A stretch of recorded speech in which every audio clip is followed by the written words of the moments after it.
লেবাননে ইসরায়েলি হামলায় ৪ মার্কিন নাগরিক সহ নিহত ৫।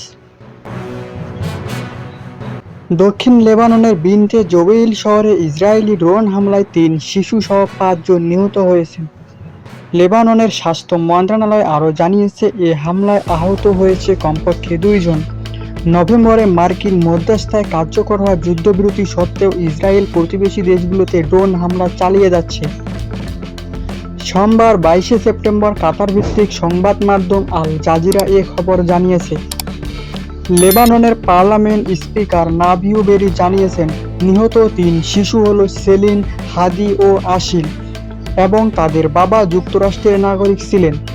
হামলায় শিশুদের মা আহত হয়েছেন। রাষ্ট্রীয় সংবাদ সংস্থা এনএনএ জানিয়েছে, রবিবারের ওই হামলায় একটি মোটরসাইকেল ও একটি গাড়িকে লক্ষ্যবস্তু করা হয়, এতে আরও ২ জন আহত হয়। ইসরায়েল দাবি করেছে, ওই হামলায় হিজবুল্লাহর একজন সদস্য নিহত হয়েছেন, তবে বেসামরিক লোকজনও প্রাণ হারিয়েছে বলে স্বীকার করেছে তারা। ইসরায়েল প্রায় দক্ষিণ লেবাননে হিজবুল্লাহর অবস্থান লক্ষ্য করে হামলা চালিয়ে আসতেছে।